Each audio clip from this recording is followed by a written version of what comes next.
If there's anything that Razer loves more than the colour green, it's making a new DeathAdder gaming mouse. This is the DeathAdder V3 Pro gaming mouse, and it's Razer's newest addition to the DeathAdder lineup. Also, a massive thank you to Ebuyer for sending this out today, more on them in a bit. But before I get into this video, let me know, what is your most favourite gaming mouse of all time? Let me know in the comments down below. The DeathAdder V3 Pro sits amongst the highest end of gaming mice, and for good reason if you look at the spec sheet. It only weighs 64 grams, and for a wireless gaming mouse, this is very good. They achieve this in a few ways, but the main one being getting rid of the RGB.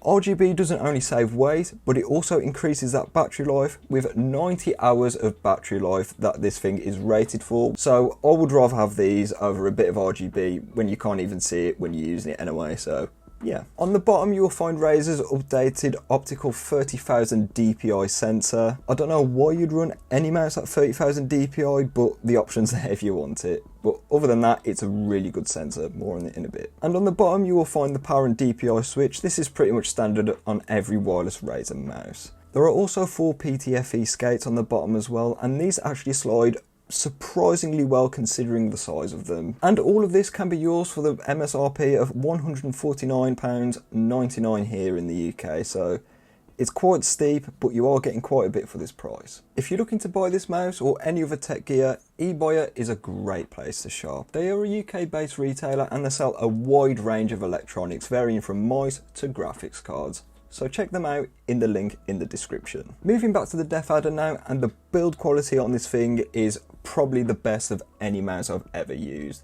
There's no weird rattling when you're shaking the mouse, there's no creaking when you're squeezing it or pressing any of the buttons, which was a major concern on the Razer Viper Ultimate, which I had a few years back. I think I did make a video on that, but that was years ago, and I've improved drastically since then. So I think. The optical switches feel great and they're nice and clicky, and they are very loud as well, but they feel nice and tactile.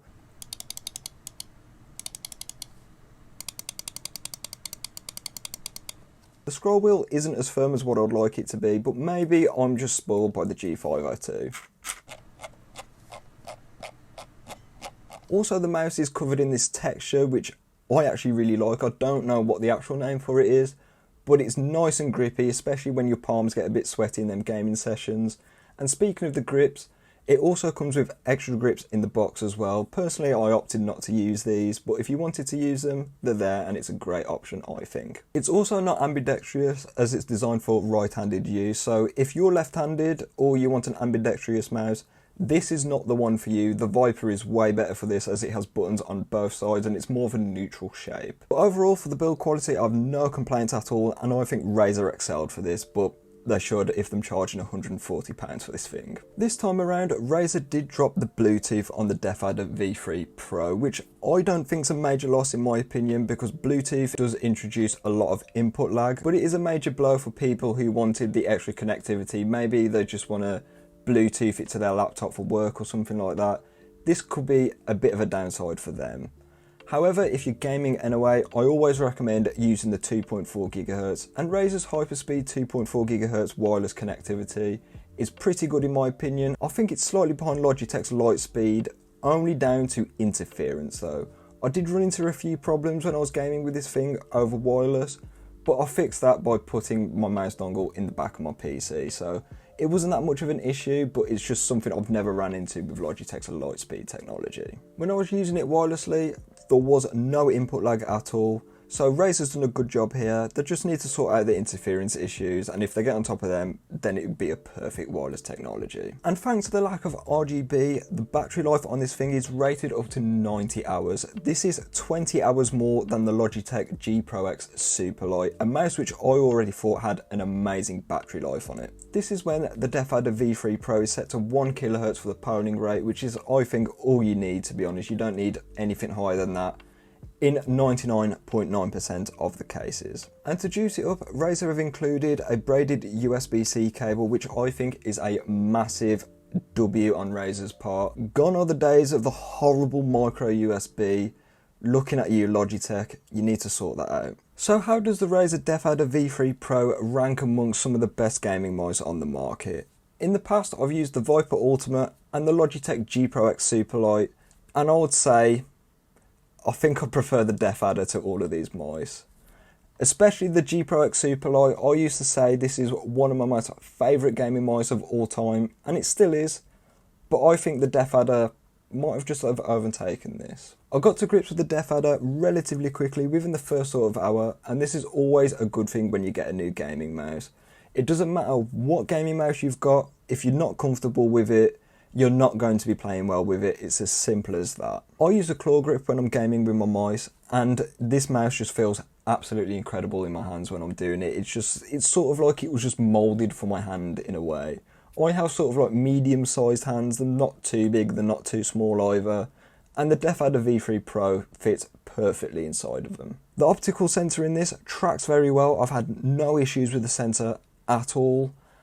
And the mouse skate on the bottom of it, then perfectly fine. I thought there might have been a bit of a concern, but it slides around perfectly fine on my mouse mat. So this mouse hasn't let me down at all since I got it. I did have a few interference issues, but I did fix these, more on them in a bit. Other than that though, it's been a great mouse. I've had a lot of fun with it, and I've won some games with it as well. In terms of how much I like it, I'd put it on the same level, maybe if not a bit more than the G Pro X Superlight. I made a video on the G Pro X about last year now, and you would have known I really do like this mouse, but I'm thinking, do I like it more than the Razer, or do I like the Razer more? I'm not quite sure. So for competitive gaming and even casual gaming, the DeathAdder V3 Pro is a great option. It goes head to head with mice like the G Pro X Superlight from Logitech and the Razer Viper Ultimate from Razer. So this mouse is good, there is no doubt about that, but it isn't without issue. The biggest issue I ran into, and it's a very minor issue if I'm honest, was some little weird interference bug. I'm not sure what was up with that, but all I did to fix it was simply move the dongle from the front of my PC to the back of my PC, and that fixed it. So it was about 10 seconds of work. A potential downside for you, it wasn't for me, is the size of the mouse. It is quite big and bulky, and some people won't like this, as a lot of people do like smaller mice, especially if they have smaller hands. So if this is an issue for you, I'd say probably look elsewhere. And if you used to watch this channel in the early days, you'd know that I do not like Razer Synapse. I don't know what it is about Razer Synapse that I don't like, but I just don't like the application. But that's okay, I just set the mouse to 500 DPI and the onboard memory just took care of everything else. Razer Synapse doesn't even run on my PC now, and there's no RGB to control or anything like that.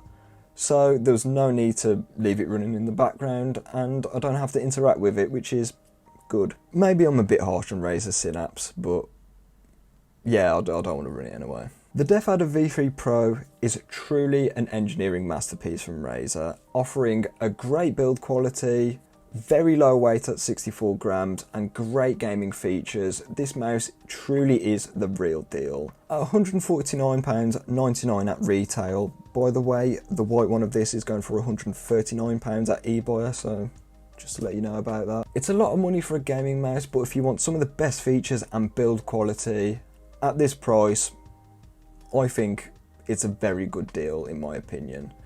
So with this being said, I'm going to recommend this mouse. It does get the Pro Yam Yam PC seal of approval, and I'd recommend this mouse to any competitive or casual gamer. So with this being said, I'm going to leave the video here. If you like this one, like it, stay subscribed for more tech content, and I'll catch you in the next one.